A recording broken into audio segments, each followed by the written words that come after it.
안녕하세요. 오늘은 덕분에입니다. 명사 다음에 덕분에를 써서 이유를 표현합니다. 외국으로 유학을 갔습니다. 처음에는 외롭고 힘들었습니다. 그런데 친구들이 생겼습니다. 친구들이 도와줘서 외국 생활에 빨리 익숙해졌습니다. 친구들 때문에 빨리 익숙해졌어요. 친구들 덕분에 빨리 익숙해졌어요. 두 문장은 의미가 같습니다.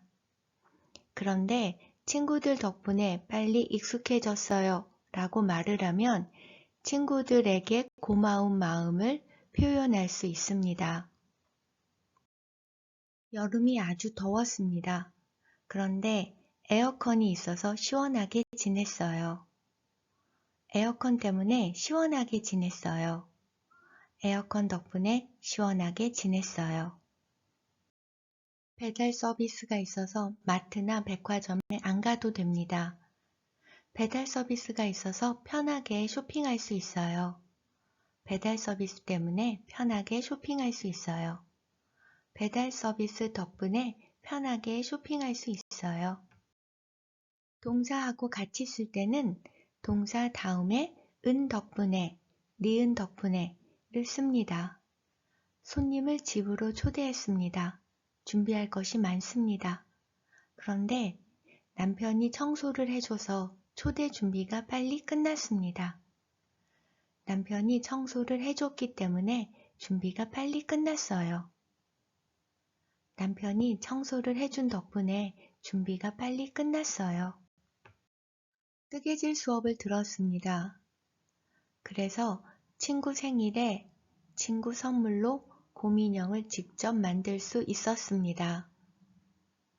뜨개질 수업을 들어서 곰인형을 만들 수 있었어요. 뜨개질 수업을 들었기 때문에 곰인형을 만들 수 있었어요.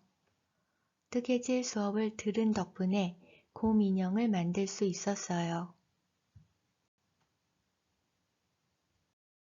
일이 많고 시간이 없어서 운동을 하러 체육관에 갈 수 없습니다.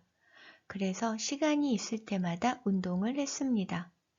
틈틈이 운동을 했기 때문에 건강한 것 같아요. 틈틈이 운동을 한 덕분에 건강한 것 같아요.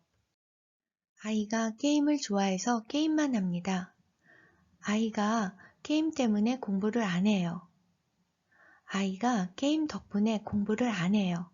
어느 문장이 좋을까요? 아이가 게임 덕분에 공부를 안 해요. 이렇게 말하지 않습니다. 때문에와 덕분에는 모두 이유를 표현하는 문법입니다. 때문에는 좋은 이유와 나쁜 이유 모두에 쓸 수 있습니다. 그런데 덕분에는 좋은 이유에만 씁니다. 할머니는 무릎이 아파서 움직이기가 힘듭니다. 할머니는 무릎 때문에 움직이기가 힘들어요. 할머니는 무릎 덕분에 움직이기가 힘들어요. 어느 문장이 좋을까요? 네, 맞습니다. 할머니는 무릎 덕분에 움직이기가 힘들어요. 이렇게 말하지 않습니다. 무릎이 아픈 것은 할머니가 움직이기 힘든 나쁜 이유입니다. 그래서 이렇게 말하지 않습니다. 여러분, 이유를 표현하고 싶고 그리고 고마운 마음도 표현하고 싶을 때 덕분에 문법을 써보세요. 오늘은 여기까지입니다. 오늘도 행복한 하루 되세요.